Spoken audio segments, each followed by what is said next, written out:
Hello everyone. जैसा कि हमने अपने एक वीडियो में आप लोगों से कहा था कि मैं संभवतः आगे चलकर जो है कक्षा 10वां को भी पढ़ाने का प्रयास करूंगा। हर एक चैप्टर पर मेरा नज़र रहेगा और आप लोगों पर भी मेरा ध्यान रहेगा। मुझे पता है कि अब आपको 4 से 5 माह या 6 माह बचा है एग्ज़ाम्स के लिए। ये समय सबसे ज़्यादा महत्वपूर्ण होता है हमारे तैयारी में। हम जो आप तैयारी करेंगे वही तैयारी हमारे नंबर को दिखाएगा, हमारे नंबर को दर्शाएगा। तो क्या हमारा नंबर आने वाला है। आप लोग जो है कड़ी मेहनत करना शुरू कर दें। अभी से आप जब मेहनत करेंगे तो आपको इसका फल मिलेगा, संभवतः रिजल्ट आपको दिख जाएगा। वैसा आज हम लोग यहाँ पर जो इतिहास है, इतिहास के पहले चैप्टर को शॉर्ट आउट करके पढ़ने वाले हैं हम लोग यहाँ पर। ऐसा नहीं है कि पूरा लॉन्ग या डिटेल में हम पढ़ेंगे, क्योंकि समय हमारे पास बहुत कम है और सिलेबस बहुत ज़्यादा है। सारा सब्जेक्ट तो मैं नहीं पढ़ाऊँगा, आपको इतिहास और भूगोल के कुछ टॉपिक्स को ज़रूर पढ़ा दूँगा। चलिए मैं अब कोशिश करता हूँ आपको पहले चैप्टर से कुछ इंट्रो, कुछ परिचित मैं करवाने की कोशिश करता हूँ पहले, और उसके बाद मैं इसके बारे में बताता हूँ कि क्या क्या घटनाएं इनमें घटी। आपको मैं सबसे पहले यहाँ पर मेरे पास आपके पास भी ये बुक होगा। ये जो है इसका तो ऊपर वाला पेज पे कवर लगा हुआ है, लेकिन ये बुक होगा आपके पास यूरोप में राष्ट्रवाद का। ये इतिहास का बुक होगा। इसमें आपको दिख रहा होगा कि पहला चैप्टर हमारा जो है ये यूरोप में राष्ट्रवाद है, और हम नोट्स भी हमारे पास है, तो कोई आपको दिक्कत नहीं होगा। सबसे पहले हमें ये समझना है कि यूरोप जो है और राष्ट्रवाद जो है, यहाँ पर पहले चैप्टर से हम लोग परिचित होते हैं कि चैप्टर हमें कहना क्या चाह रहा है। ये चिक चिक के कुछ कह रहा है, उसको हम लोग समझते हैं। सबसे पहले यहाँ पर लिखा हुआ है यूरोप, तो आप हमको बता सकते हैं कि यूरोप क्या है। यूरोप एक महादेश है, महादेश का नाम है। क्या है? महादेश। जो यूरोप एक महादेश है, जो विश्व पूरा दुनिया में जो है टोटल कितने महादेश हैं उसमें जो है इसका स्थान जो है 6ठा स्थान है, ठीक है। और जो इसकी जनसंख्या पर इसका स्थान है वो 3rd है। तो पूरा दुनिया पर कुल जो है 7 महादेश है, आप कहिएगा, और कहिएगा इसका जो स्थान है वो 6ठा है,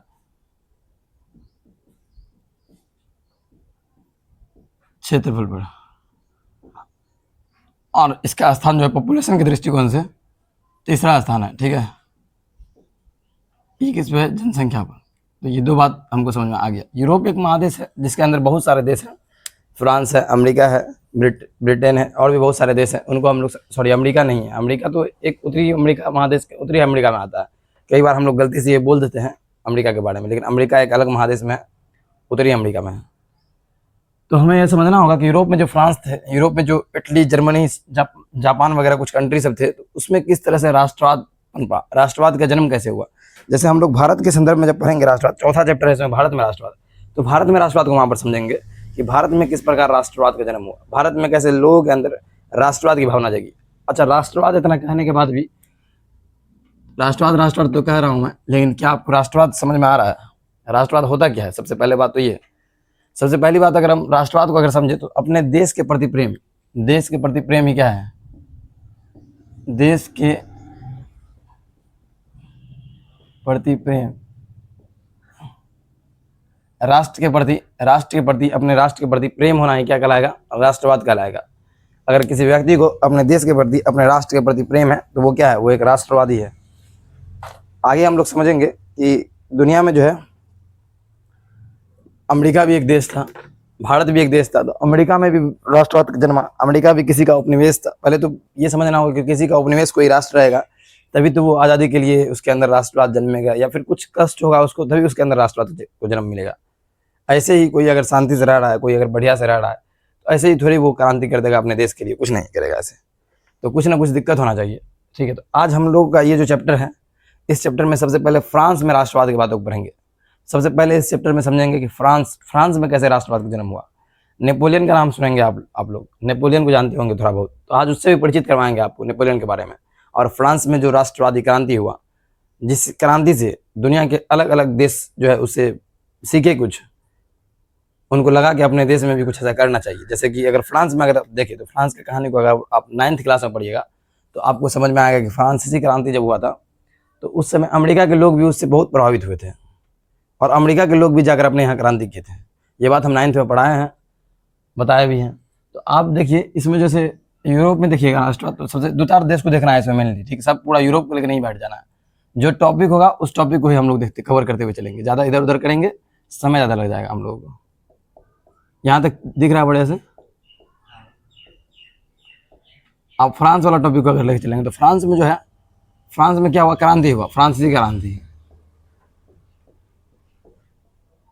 फ्रांस में क्रांति हुआ, फ्रांसीसी क्रांति के नाम जानते हैं, जिसको 1789 ईस्वी में हुआ। आप कहिएगा ठीक है।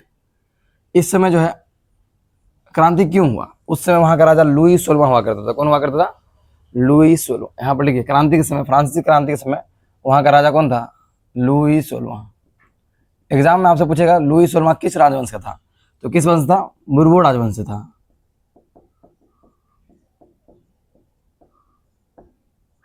एग्जाम में अगर आपसे पूछे लुई 16वां किस राजवंश का था, तो बुर्बोन राजवंश से था। ठीक है, लुई 16वां का शासन था, चल रहा था फ्रांस में उस समय, और उस समय फ्रांस के लोगों ने उनके खिलाफ क्या किया? विद्रोह कर दिया, क्रांति कर दिया। कब क्रांति किया? तो 1789 में। यहाँ से आपको एक दो ऑब्जेक्टिव तो यहीं से बन गया।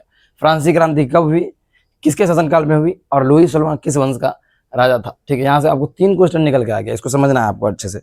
ठीक है, उसके बाद हम लोगों को क्वेश्चन बनता है, जैसे अगर हम किताब को थोड़ा पढ़े तो किताब में उसमें उसके बाद नेपोलियन को दिया हुआ है। ठीक है, और उससे पहले 1789 की फ्रांसीसी क्रांति को दिया हुआ है। तो यहाँ पर एक चीज़ मिस कर रहे हैं हम, यहाँ पर 89 लिखना था, वहाँ पर 79 लिख रहे हैं। 89 हो यहाँ पर, मान लाया रखो। इस तरह का से हम लोग देखें कि फ्रांसीसी क्रांति जो है कब हुआ? 1789 में हुआ। ठीक है, और किसके शासनकाल में हुआ? लुई 16वां के शासनकाल में हुआ। हमको अगर कोई पूछ दे कि यूरोप में सबसे पहले क्रांति कहाँ पर हुआ, तो यूरोप में तो यहाँ पर हुआ, लेकिन अगर पूछ दे कि पूरा दुनिया में, विश्व में, तो यहाँ पर थोड़ा समझने वाला है। विश्व अगर आ गया तो विश्व में फिर कहाँ पर हो जाएगा? कहिए आप, अमेरिका। कहाँ पर हुआ था? अमेरिका 1779। यहीं के क्रांति से प्रभावित होकर फ्रांसीसी लोग प्रभावित हुआ था। यहाँ पर जो अमेरिका में क्रांति हुआ, तो लफायते के नेतृत्व में फ्रांस की सेना यहाँ पर भाग ली थी। अमेरिका किसका उपनिवेश था? इंग्लैंड का उपनिवेश था। और इंग्लैंड का जब उपनिवेश था तो फ्रांसीसी सेना, फ्रांसीसी लोग मदद किया था किसका? अमेरिका के लोगों का, अमेरिका के नागरिकों का, और लफायते के नेतृत्व में इसने भाग लिया। तो इनको रियलाइज हुआ, इनको महसूस हुआ कि जिसके लिए हम लोग लड़ रहे हैं, जिस शासन के लिए हम लोग लड़ रहे हैं अपने इसके साथ, अमेरिका के साथ, हम लोग तो उसी के गुलाम, उसी बेड़ी में फंसे हुए हैं। तो क्यों ना हमने लोग अपने देश में भी जाके लड़ें, अपने देश के लोगों को भी समझाएं क्या है नहीं है दिक्कत। ठीक है, तो आगे हम लोग समझेंगे। जैसे फ्रांसीसी क्रांति 1789 में हुआ, लुई 16वां के शासनकाल में हुआ, और लुई 16वां जो है बुर्बोन राजवंश का था। इसके बाद जो है जब क्रांति हो गया तो 1789 के बाद जो है फ्रांस में डायरेक्टरी शासन का आरंभ हुआ। फ्रांस 1789 के बाद फ्रांस में डायरेक्टरी शासन का आरंभ हुआ। ये जो है, ये डायरेक्टरी शासन कब से कब तक चला? 1789 से 1799, 1789 से 1795, रुकिए, 1789 टू 1795। डायरेक्टरी शासन का मतलब क्या हुआ? कोई एक व्यक्ति के हाथ में आप शासन नहीं है, शासन कई लोगों के हाथ में है, शासन 4-5 लोगों के हाथ में है, इसको बोलते हैं डायरेक्टरी शासन। ठीक है, शासन एक व्यक्ति के हाथ में ना होकर कई लोगों के हाथ में रहना होता है। ठीक है, अब आगे जब देखेंगे 1795 में एक व्यक्ति आता है जिसका नाम से आप लोग परिचित है, जिसका नाम क्या था? नेपोलियन का आगमन। नेपोलियन आ गया 1795 से लेके 1799 तक। नेपोलियन फ्रांस का प्रथम कौन सा? नेपोलियन जो है इस पर फ्रांसीसी क्रांति को आप समझिए। 1789 में फ्रांसीसी क्रांति हुआ, उसके बाद लुई 16वां जब शासन बताओ, इसको हटाया गया। लुई 16वां बुर्बोन राजवंश था। उसके बाद फ्रांस में किस तरह से शासन व्यवस्था का आरंभ हुआ? डायरेक्टरी शासन का आरंभ हुआ। डायरेक्टरी शासन का आरंभ जब हुआ, जो एक आदमी शासन नहीं करके 2-4-5 आदमी कर रहा था शासन, उसको बोलते हैं डायरेक्टरी शासन। 1789 से लेकर 1795 तक फ्रांस में इसी तरह की व्यवस्था रही। उसके बाद नेपोलियन आया, और नेपोलियन फ्रांस का 1795 से लेकर 1799 तक, यहाँ पर थोड़ा फ्रेश लिख देता हूँ मैं, प्रथम काउंसिल बना, first council of France. Napoleon यहाँ पर शासक नहीं बना, यहाँ पर खुद को काउंसिल बनाया। फिर नेपोलियन जो है यहाँ पर शायद मिस आउट हो रहा है, यहाँ पे देखना होगा 1750, रहने दो, उसमें कोई दिक्कत नहीं है। नेपोलियन जो है आया, तो नेपोलियन 1799 से, हाँ, अच्छा जब मिस यहाँ पर कहाँ पर हो रहा है, देखिए यहाँ पर एक चीज़ मिस रहा है। यहाँ पर जो शासन, डायरेक्टरी शासन जो है 1795 तक नहीं, 1799 तक चला। 1789 से लेके 1799 तक चला। यहाँ जैसे लिखा हुआ है कि डायरेक्टरी शासन क्या था? 1795 ईस्वी से लेकर 1799 ईस्वी के बीच फ्रांस में 5 सदस्यों वाली कार्यकारिणी सरकार के डायरेक्टरी शासन कहा गया। इस व्यवस्था को नेपोलियन द्वारा 1799 में खत्म किया गया। इस व्यवस्था को क्या हुआ? इस व्यवस्था को, जो डायरेक्टरी व्यवस्था को किसने खत्म किया? नेपोलियन द्वारा खत्म किया गया। इसके बाद नेपोलियन फ्रांस का प्रथम काउंसिल बना। नेपोलियन फ्रांस का पहला काउंसिल बना कब? यहाँ पर देखिए, फिर यहाँ पर एक रद्दी, इसको ठीक करना होगा, 1799 में बना है ना। आपको दिमाग में ये रखना, नेपोलियन को ध्यान से रखना। नेपोलियन कब आया? 1799 में फ्रांस का प्रथम काउंसिल बना। तुम लोग को भी काम आया, देखते रहो। ठीक है, और 1800 से देखिए नेपोलियन जब पहला पहला कौंसिल यहाँ पर बना, यहाँ पर शासक नहीं बना, तो नेपोलियन की जो 1804 में खुद को क्या घोषित किया, खुद को क्या घोषित किया, सम्राट घोषित किया। तो आपको पता होगा 1804 में एक चीज और आया था, नेपोलियन संहिता कोड। नेपोलियन ये एक रिवाइज कराया, मतलब रिवाइज करने के लिए। जब आप पढ़े हुए हैं बढ़िया से तो आपको समझ में सब बात आ जाएगा, ठीक है। नेपोलियन संहिता कोड, अदरवाइज आप देखिए गौर से, आपको ऑब्जेक्टिव में दिक्कत नहीं होगा। पूछेगा नेपोलियन फ्रांस का प्रथम काउंसिल कब बना, क्या बताइएगा, 1799। नेपोलियन सम्राट कब बना, 1804। नेपोलियन संहिता कोड कब आया, 1804। ये सब याद करने वाला है एक पार्ट में। आप देखिए नेपोलियन के बारे में अगर हम थोड़ा सा आपको याद करवाएं तो नेपोलियन का जन्म वगैरह याद कर लीजिएगा। नेपोलियन का जन्म जो 15 अगस्त आ रहा है, 15 अगस्त, ठीक ना। नेपोलियन का जन्म जो है, जन्म बर्थ 15 अगस्त 1769। 15 अगस्त 1700 नेपोलियन का जन्म कब हुआ, 15 अगस्त 1769 को हुआ, ठीक है। नेपोलियन द्वारा नेपोलियन सबसे प्रसिद्ध कानून क्या लाया गया, नेपोलियन संहिता कोड लाया गया। नेपोलियन संहिता कोड किस वर्ष लाया गया, 1804 में लाया गया। उसमें नेपोलियन संहिता कोड में क्या क्या था, बहुत सारे चीज थे। विशेषाधिकार को समाप्त कर दिया, यातायात को सुगम बना दिया, ठीक है। सामंती व्यवस्था जो चली आ रही थी उसको खत्म करवाया, ठीक है। जन्मजात अधिकार को, जो जन्म से जो अधिकार चल रहा है उसको समाप्त करवाया। योग्यता के आधार पर नियुक्ति, मतलब नया आरंभ किया कि योग्यता के आधार पर आप नियुक्ति होगी। फिर नेपोलियन का चल रहा था सब कुछ सही। नेपोलियन जो है जर्मन दिख रहा है, जर्मन राइन संघ, नेपोलियन जो है जर्मन राइन संघ का स्थापना किया, जिसमें 39 जर्मन राइन संघ का स्थापना किया, कि जर्मनी के बहुत सारे टुकड़े को एक जगह करके। नेपोलियन बहुत जगह लड़ा और बहुत सारे टुकड़े, जो जब मान लीजिए ये इतना बड़ा देश में, यहाँ पर लोग अलग शासन, यहाँ पर अलग, यहाँ पर अलग, यहाँ पर अलग, यहाँ पर अलग, यहाँ पर अलग, यहाँ पर अलग, यहाँ पर अलग, यहाँ पर अलग, सब जगह अलग अलग लोग कर रहा है शासन। तो नेपोलियन इस सब क्षेत्र को जीता, तो नेपोलियन युद्ध करके जीत गया, इसको एक में अपने में मिला लिया नेपोलियन का। अब ये हो गया किसका, नेपोलियन का हो गया, तो ये एक हो गया। तो कहीं ना कहीं इसके अंदर क्या जाएगा, ये सब एक हो गया, तो इसके अंदर तो राष्ट्रवाद की भावना चाहिए। ऐसे करके नेपोलियन इसको भी कर लिया। तो नेपोलियन को राष्ट्रवाद का जनक माना था यूरोप में। यूरोप में राष्ट्रवाद का जनक किसको माना जाता है, नेपोलियन को। तो इसको याद रखना है आपका, नेपोलियन बोनापार्ट, ध्यान रखिएगा इसका नाम, बहुत ही इंपॉर्टेंट है। अब इसको नेपोलियन जब अपना शासन कर रहा था, बहुत सारे क्षेत्रों को जीत रहा था। नेपोलियन जो है जर्मनी 300 अलग अलग छोटे छोटे भागों में बटा हुआ था, 39 में लाकर रख दिया। तो कहीं ना कहीं अपने आप में बहुत बड़ा काम किया, लड़ के ही सही, ठीक है। उसके बाद इटली में एकीकरण कर, इटली का एकीकरण, ये अपना क्षेत्र जीत रहा था। और क्षेत्र जब जीत रहा था तो बोले टुकड़ा, जब इतना ज्यादा टुकड़ा था, चारों को जीता और एक कर दिया, बोला एक है ही सब, अब एक ही हो गया। तो इसके अंदर सबके अंदर एकता हुआ है ना, और एकता का वहां की तो बनना है राष्ट्रवाद के अंदर, ठीक है। उसके बाद नेपोलियन को जो है हराने के लिए, जो ऑस्ट्रिया थी बगल में, ऑस्ट्रिया का चांसलर सब था, और भी जो लोग थे, वो लोग लग गए कि नहीं नेपोलियन को हराना होगा। नहीं तो नेपोलियन जो ये नया राष्ट्रवाद को जन्म दे रहा है, कहीं ना कहीं जो रूढ़िवादी विचार के लोग थे उसको कहीं ना कहीं दिक्कत कर रहा था। उसके बाद नेपोलियन को जो अंतिम हार मिली, नेपोलियन को जो हराया गया, सब मिलकर नेपोलियन को हराया। नेपोलियन के अंतिम हार वो वाटरलू का नाम सुने होंगे। नेपोलियन का अंतिम हार जो कहाँ मिली, वाटरलू का युद्ध। वाटरलू सही लिखा हुआ है इसमें, वाटरलू का युद्ध, ठीक है। 1813 में कब है, 18 जून लिखा हुआ है, देखिए कितना अच्छा से लिखा हुआ है इसमें। नेपोलियन को अंतिम हार कब मिली, 1813 ईस्वी में, 13-14 आता है, 18 जून दिया हुआ है, ठीक है ना। ये बुक में शायद नहीं दिया हुआ है। तो नेपोलियन को अंतिम हार कब मिली, वाटरलू के युद्ध में। और वाटरलू के युद्ध में जैसे ही नेपोलियन को हार मिली, इसमें देखिए इसमें लड़ा कौन कौन, इसमें आपको याद रखना है, इसमें लड़ा कौन कौन, इसको हटाइए, इसमें लड़ा कौन कौन, इसमें नेपोलियन लड़ा। इधर से कौन था, ऑस्ट्रिया था, ऑस्ट्रिया का चांसलर था, ब्रिटेन था, रूस था, हंगरी था, ये सब मिलकर बोले ना, सब मिलकर नेपोलियन का हराया। तो इधर से कौन था, नेपोलियन, इधर से कौन था, ऑस्ट्रिया, हंगरी, ब्रिटेन। स्वाभाविक है कि इतना देश जब लड़ेगा तो ये जीत जाएगा और ये हार जाएगा। ये जीत गया और ये हार गया। तो इस तरह से नेपोलियन को पहली हार मिली, और यहाँ पर जब पहली नहीं अंतिम हार मिली, और नेपोलियन को जब यहाँ पर हराया गया, तो नेपोलियन को इसके बाद कहाँ भेज दिया गया, नेपोलियन को सीधे कहाँ भेज दिया गया, सेंट हेलेना, कहाँ, सेंट हेलेना द्वीप पर भेज दिया गया, ठीक है। जहाँ 52 वर्ष की उम्र में 1821 में नेपोलियन को भेज दिया गया, कहाँ, सेंट हेलेना द्वीप, याद रख लीजिए, अपने आप में इंपॉर्टेंट है। और यहाँ पर ही नेपोलियन के 52 वर्ष की उम्र में मृत्यु हो गई। 52 वर्ष आप जोड़ लीजिए, 1769 में जन्मा और 1821 में इसका डेथ हो गया, तो 52 वर्ष हो गया। 69 1 70 31 इधर हो गया कितना, 31 अब 20 50 51, हाँ ठीक है 52 हो गया लगभग। कौन है उस साइड, देखो 52 वर्ष की उम्र में जो है नेपोलियन का निधन हो गया। नेपोलियन का निधन कहाँ पर हुआ, सेंट हेलेना द्वीप पर हुआ। इस तरह से आप लोग ये सब कैसे मिल गए, आप जब देखिए 1813-14 में जब इसको हराया, ये सब मिलकर, तो ये सब मिलकर एक संधि करेगा, ट्रीटी करेगा, इसको बोलेंगे वियना संधि। तो इस तरह से आप बढ़ रहे हैं, फ्रांस को पढ़ रहे हैं आप सही से, ठीक है, अब आइए वियना संधि पर।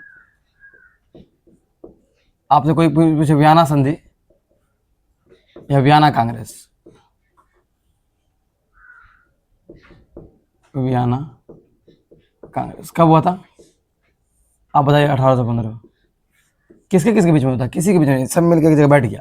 जो जीत विजयी राष्ट्र जो था ये यहाँ पर ऑस्ट्रिया बैठा, ठीक है, उसके बाद हंगरी बैठा, ये जो जीता जो ब्रिटेन बैठा, रूस बैठा, ये सब मिलके बैठ गया एक जगह, ठीक है। और अपना जो है फिर से जो रूढ़िवादी परंपरा, जो पुरानी परंपरा चली आ रही थी, उसको फिर से देखिए। वियना सम्मेलन आपसे पूछेगा तो आप क्या बताइए, वियना सम्मेलन कब हुआ? 1815 ईस्वी में। दूसरा बात, अगर आपसे पूछेगा वियना सम्मेलन कहाँ हुआ, तो आपको याद रखना है वियना कहाँ पर है। वियना है ऑस्ट्रिया की राजधानी, ऑस्ट्रिया की राजधानी अभी वर्तमान में क्या कहिए? वियना। वियना सम्मेलन का अध्यक्षता कौन किया था? तो अध्यक्षता कौन किया था वियना सम्मेलन का अध्यक्षता? ऑस्ट्रिया का कौन? चांसलर। ऑस्ट्रिया का चांसलर कौन? ऑस्ट्रिया का चांसलर कौन था? मेटरनिख, ठीक है। तो आप ऑस्ट्रिया के सब भाग रहे हैं, देखिए कहानी कैसे करवट ले रहा है, इसको समझते रहिएगा एकदम बढ़िया से। वियना सम्मेलन के 1815 में वियना सम्मेलन कहाँ हुआ? ऑस्ट्रिया में, ठीक है। वियना की राजधानी ऑस्ट्रिया में। वियना सम्मेलन का अध्यक्षता मेटरनिख ने किया। वियना सम्मेलन को क्या बोला जाता है? वियना कांग्रेस के नाम से भी जाना जाता है। ऑब्जेक्टिव है, याद रखिएगा। वियना सम्मेलन का मुख्य उद्देश्य क्या था? वियना सम्मेलन का मुख्य उद्देश्य है कहने के लिए, तो नेपोलियन जो युद्ध लड़ रहा था, नेपोलियन जो इस तरह से अस्त व्यस्त कर दिया था सबको, उसको फिर से बहाल करना था, शांति बहाल करना था। नेपोलियन के युद्ध से जो समाप्त हो गया था, लेकिन जो है एक्चुअल में शांति बहाल नहीं करना, मेटरनिख युग की शुरुआत करना था, ठीक है। मेटरनिख युग जो है रूढ़िवादी विचारधारा का लोग था। किस वादी का? रूढ़िवादी, यानी पुरानी परंपरा का लोग था। ये नहीं चाहता था कि नेपोलियन जो सही कर रहा है उसको, नेपोलियन जो सही कर रहा है उसको फिर से उसको आगे बढ़ाए। जो नेपोलियन काम कर रहा था जर्मन साम्राज्य को कम बांट रहा था, राष्ट्रवाद को बन पा रहा था, कुछ ये बहुत अच्छा जो नियम लाया था, यातायात को सुगम बनाना, नियुक्ति करना योग्यता के आधार पर, इन सब चीज़ों को जो कर रहा है, ये सब नहीं चाहता था। ये रूढ़िवाद का मतलब ही होता है पुरानी विचारधाराओं पर चलने वाला, इसको याद रखिएगा। हिस्ट्री में आपको बहुत जगह पूछेगा रूढ़िवाद का मतलब क्या होता है, तो रूढ़िवाद का मतलब आपको याद रखना क्या? पुरानी विचारधाराओं पर चलने वाले लोगों को रूढ़िवादी विचारधारा कहते हैं। अभी के समय में देख लीजिए, अभी कोई समाज में अगर कोई ऐसा व्यक्ति हो जाए सती प्रथा को माने, क्या नहीं सती प्रथा अच्छा था, अच्छा कानून था, तो वो रूढ़िवादी सोच का हो गया, ठीक है। कोई पुराना कानून को माने जो कि अच्छा नहीं हो, रूढ़िवादी में वैसा जो अच्छा नहीं हो, ठीक ना। अब देखिए वियना सम्मेलन का क्या परिणाम हुआ? वियना सम्मेलन का एक परिणाम ये हुआ कि वियना सम्मेलन का क्या परिणाम हुआ, इसका क्या परिणाम हुआ? मेटरनिख युग का शुरुआत हुआ। परिणाम क्या हुआ? देखिए मैं यहाँ पर एक वर्ड में परिणाम लिख देता हूँ। और मेटरनिख के बारे में क्या बताइए, पुराना विचार का आदमी था। मेटरनिख युग का शुरुआत हुआ। आप कहेगा सर जी फ्रांस का क्या हुआ? ये तो मेटरनिख युग की शुरुआत हुई। अब देखिए यहाँ पर जो है इस क्षेत्र में, अगर आप, मैं यहाँ पर अभी मैप लगा रहा हूँ, देखिए आप गौर से, आपको मिलेगा वहाँ पर क्या, फ्रांस दिख रहा होगा आपको।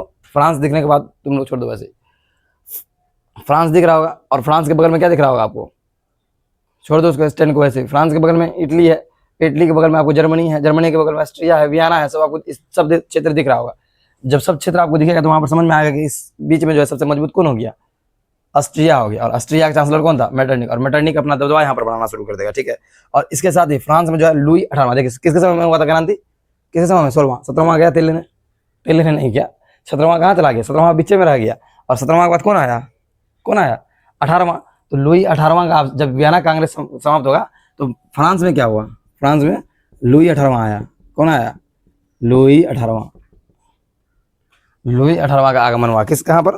फ्रांस में। लुई 18वां की मृत्यु 1824 में हुई, ठीक है ना। हालांकि लुई 18वां जो है फ्रांस के कुछ योजना सब बनाया, जिसको जो है आगे चल के उसका कुछ लोग नहीं माना तो फिर से क्रांति हो गया। आपको और बताएंगे अभी लेकिन लुई 18वां इसी वंश का था। तो पूर्व राजवंश का शासन तो अभी चल ही रहा है, उसको समझना है। और लुई 18वां एक संवैधानिक, देखिए यहाँ पर इसको समझते हैं। लुई 18वां को 1 मिनट में समझ लेते हैं। लुई 18वां थोड़ा सा अच्छा आदमी था, ठीक है। और उस अच्छा आदमी ये था कि वो संवैधानिक घोषणा पत्र जो है जारी किया, ठीक ना। संवैधानिक घोषणा पत्र जारी करता है कब? वियना जब सम्मेलन होता है 1813-14 में, तो या उस समय जब शासन बनने वाला रहता है तो उससे पहले ये घोषणा पत्र जारी करता है 2 जून 1814 ईस्वी को, ठीक है। 2 जून 1814 ईस्वी को। बैठ जाओ खड़े लो। 2 जून 1814 ईस्वी को जो है, बैठ जाओ कहीं पर खड़े लो। 2 जून 1814 ईस्वी को जो है ये एक संवैधानिक घोषणा पत्र जारी करता है। लेकिन संवैधानिक घोषणा पत्र में अच्छा बात सब रहता है, ठीक है, जो फ्रांस के लोगों के लिए बहुत ही कारगर सिद्ध होता। लेकिन इस घोषणा पत्र को चलना था कब तक? इस संवैधानिक घोषणा पत्र को चलना था कब तक? 1848 तक। यहाँ पर लिखना पड़ेगा कहीं पर, है ना। संवैधानिक घोषणा पत्र, इसको चलना था कब? ये इतना तारीख को जारी किया तो चलना था कब तक? 1848 तक। अगर बीच में कोई परिवर्तन करेगा दिक्कत होगा। इसी में जो है 1830 में जो है चार्ल्स 10 जो है परिवर्तन कर देता है, ठीक है। वियना कांग्रेस की अगर आपको उपलब्धि पूछ दे तो वियना कांग्रेस की उपलब्धि क्या हुआ, नेपोलियन द्वारा पराजित राष्ट्रवंशों की पुनर्स्थापना हो गई, फ्रांस में बुर्बो राजवंश फिर से स्थापित हो गया। इसका तो यही ना हो गया, उपलब्धि यही हुआ कि फ्रांस में जो बुर्बो राजवंश चला गया था वो फिर से आ गया वियना सम्मेलन के बाद। फ्रांस में लुई 18वां राजा बना, यही परिणाम तो यही हुआ। फ्रांस में कौन बना राजा, लुई 18वां। उसके बाद देखो नेपोलियन द्वारा स्थापित 29 राज्यों के जर्मन महासंघ को भंग नहीं किया गया, ये एक अच्छा चीज था, ये जो बनाया था ना इसको भंग नहीं किया गया, इसको बना हुआ रहने दिया स्टेबल। इस प्रकार जो है वियना सम्मेलन यूरोप में राजनीतिक परिवर्तन की पुरानी सत्ता को बहाल कर दिया। तो ये रूढ़िवादी विचार वियना सम्मेलन क्या किया, जो पुरानी परंपरा चल रही थी, पुरानी नेपोलियन जिसको ठीक करने का प्रयास किया था उसको फिर से लाकर रख दिया ये लोग, तो कहीं ना कहीं दिक्कत है। अब देखिए इसके बाद क्या हुआ, लुई 18वां आया फ्रांस में। फ्रांस में जब संवैधानिक घोषणा पत्र लाई, ये उसको समझना है आपको, संवैधानिक घोषणा पत्र लाया कब, इस इतना तारीख को 2 जून 1814 को, चलना कब तक था 1848। इसमें परिवर्तन करता है कौन, इसमें जो है 1830 में है, देखो इसमें जो है 1830 में परिवर्तन करता है, परिवर्तन। और कौन परिवर्तन करता है, चार्ल्स 10। यो थोड़ा खत्म आदमी था, ठीक है। चार्ल्स 10 जो है फ्रांस में, जब फ्रांस का राजा था, ये बना था 1830 में, फ्रांस का राजा था, ये उसी वंश का था जिस वंश का ये था, लुई 18वां बुर्बो राजवंश था ये भी। अब खेल यहाँ पर देखिए क्या होता है, ये भी किस वंश का था, ये भी बुर्बो राजवंश का था। आपसे पूछेगा कि बुर्बो राजवंश का अंतिम शासक कौन था, तो वहां पर आप फंसाइएगा। अभी आपको पूरा कहानी सुनना है, इसके बाद फ्रांस आज खत्म ही करता है, ठीक है। फ्रांस में जो है चार्ल्स 10 सदन बना, चार्ल्स 10 जब बना तो 1830 में क्या किया, परिवर्तन कर दिया, और वहां पर फिर हंगामा होना शुरू हो गया। तो यहाँ देखिए जुलाई के समय में क्या था, तो जुलाई यहाँ पर जब से परिवर्तन करते तो इसका परिणाम क्या हुआ, जुलाई 1830 की क्रांति हुई।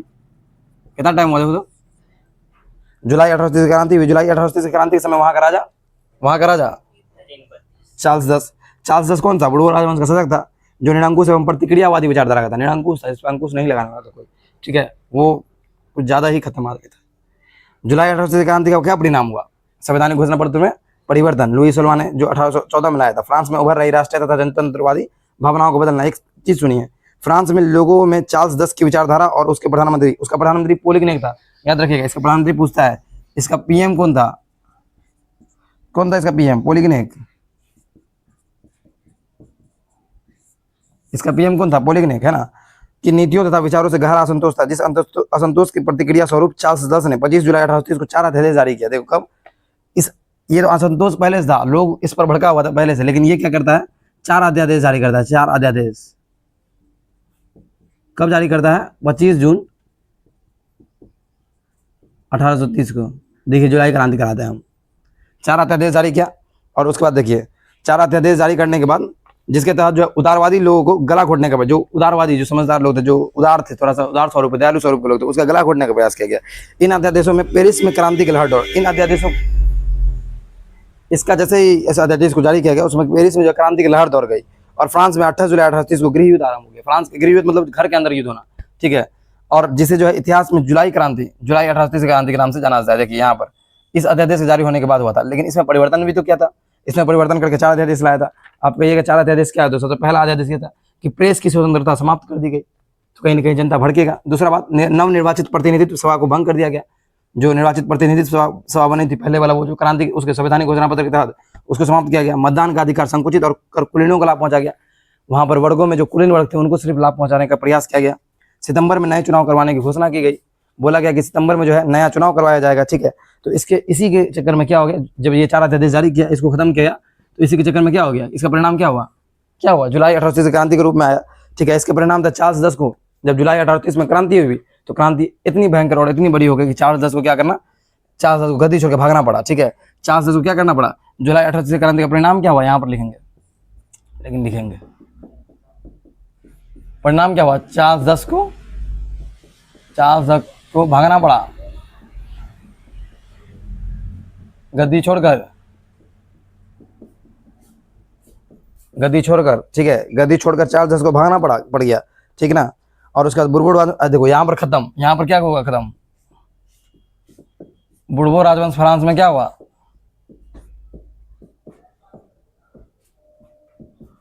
बुर्बो राजवंश का शासन खत्म, समाप्त। अब जो फ्रांस में नया वंश बनेगा, अब फ्रांस में कोई नया वंश आएगा, तो उसके बाद जो है फ्रांस में अर्लियंस वंश है, अर्लियंस ऐसे कुछ कर जाता है, थोड़ा बोलने में नहीं बनता उसको, अर्लियंस वंश, ठीक है, ये है। तो अब फ्रांस में ये वंश का राजा बन गया। ये वंश भी कहीं ना कहीं आगे चल के दिक्कत करेगा, उसको भी हम लोग समझेंगे। ठीक है, तो ये फ्रांस का थोड़ा बहुत इंट्रो हो गया। ठीक है, इसके बाद एक अगर फ्रांस को और बढ़िएगा तो इस अर्लेड वंश, ये जो अर्लेड ये वंश का शासक था, ये कौन बना था? Louis Philippe. कौन बना? Louis Philippe. कब बना? 1830 में लुई फिलिप बना। अब लुई फिलिप तो ठीक चल रहा था, लुई फिलिप को तो ले आया लोग, लेकिन लुई फिलिप भी कहीं ना कहीं गलत हो गया। लुई फिलिप आगे चल के जो है, इस समय जो फ्रांस में दो तरह के विचारधारा के लोग रहते थे, एक प्रतिक्रियावादी, एक प्रगतिवादी, एक प्रतिक्रियावादी। जो प्रगति चाहते थे और जो पुराने विचार को मानने वाले चाहते थे। बैठ जाओ बाबा, कहीं पर खड़े मत रहो, बैठ जाओ। ठीक है, सन 1848 ईस्वी क्रांति फ्रांस में हुआ। लुई फिलिप जो है राजा बना। ठीक है, लुई फिलिप का राजा बनने के बाद 1848 में, इसके समय में 1848 में क्रांति हो गया। कब? 1848 में क्रांति इसके खिलाफ करते। दिख रहा है बोर्ड? बोर्ड दिख रहा है लाइन से सर। ठीक है, लुई फिलिप एक उदारवादी था, लेकिन महत्वाकांक्षी था। अपने मतलब अपने बारे में सिर्फ सोचता था। ठीक है, अपना इसका प्रधानमंत्री कौन था? इसका पीएम कौन था? गीजो को अपना पीएम नियुक्त किया, गीजो को। ये पीएम जता कर दिखा रहे हैं, उसको याद कर लेना। ठीक है, गीजो को अपना प्रधानमंत्री नियुक्त किया। ठीक है, गीजो लुई फिलिप 1840 में, 1840 में। ठीक है, उसके बाद जो है 1848 देखिए, इसमें होता क्या है कि 1848 में इसके खिलाफ जनता जो उग्र हो जाती है और इसके खिलाफ क्रांति कर दी 1848 में। तो इसको भी कहीं ना कहीं फिर बाद में क्या होता है, भागना पड़ता है। और फिर से क्यों आता है? जब 1848 से क्रांति हुआ तो फिर आता है नेपोलियन। ठीक है, अब जो नेपोलियन आएगा, ये दूसरा नेपोलियन होगा, वो वाला नेपोलियन नहीं आएगा। नेपोलियन तो मर गया, वो वाला कब का। ठीक है, नेपोलियन फ्रांस का सम्राट बना। ठीक है, लुई नेपोलियन फ्रांस का सम्राट बना। इसे नेशनल असेंबली में गणतंत्र की घोषणा की और 21 वर्ष के ऊपर के सभी नागरिकों को मतदान का अधिकार प्राप्त हुआ। 1848 से क्रांति के बाद फिर से नेपोलियन आया। नेपोलियन दूसरा था, वो नेपोलियन नहीं था, नेपोलियन के नाम से था। और यहाँ पर अब संवैधानिक गणतंत्र की स्थापना हुई। तो इस तरह से ये जो पूरा टॉपिक था, ये किसको लेकर था? फ्रांस को लेकर था। और फ्रांस में इस तरह से शासन की समाप्ति हुई। ठीक है, इस तरह से जो फ्रांस में राष्ट्रवाद का जन्म और राष्ट्रवाद को फिर से कहीं ना कहीं जो है एक जो संविधान को लाके खत्म किया। यहाँ से आप रिकॉल कीजिए और समझिए इसको, कहाँ पर कोई दिक्कत है तो आप कमेंट कीजिए फ्रांस के बारे में। आप अगला वीडियो हम लोग बनाएंगे सीधे इटली का एकीकरण और जर्मनी का एकीकरण, एक ही वीडियो में दोनों। ठीक है, कितना मिनट का वीडियो बना? 27 मिनट का वीडियो बना। चलो रुक जाओ, अभी रहने दो उसको वीडियो का, कुछ बोल देते हैं थोड़ा वो। अगर आपको इसमें कहीं पर कोई पॉइंट आपको समझने में दिक्कत हुआ हो तो आप कमेंट कीजिए, मैं समझाने का पूरा प्रयास करूंगा। फिर से अगर आप कमेंट करते हैं जहाँ पर आपको दिक्कत होता है तो मैं उस पॉइंट को फिर से बताऊंगा। इसमें आप कोई भी समस्या का कोई मतलब वो नहीं, आपको कंफ्यूज नहीं होना है। ठीक है, तो ऐसे ही अगर आपको मेरा वीडियो अच्छा लगा, ऐसा ही पार्ट 1 था ये यूरोप में राष्ट्रवाद का, ऐसे ही 1-2 वीडियो और डालेंगे, 2-3 पार्ट में खत्म हो जाएगा ये वीडियो। अच्छे से देखते रहिए, पढ़ाई करते रहिए। ये शॉर्ट आउट है, एकदम शॉर्ट एकदम है, इसको ध्यान से मन लगा के देखिए, समझ में सब कुछ आएगा। और डेट सबको याद रखिए। इतिहास अपने आप में बहुत ही बड़ा टॉपिक है, तो कम कम करके हम लोग पढ़ने का प्रयास कर रहे हैं यहाँ पर। अगर हमारा ये समझाने का तरीका और बताने का तरीका अच्छा लगे तो हमारे वीडियो को लाइक कीजिए, हमारे चैनल को सब्सक्राइब कीजिए। Thank you.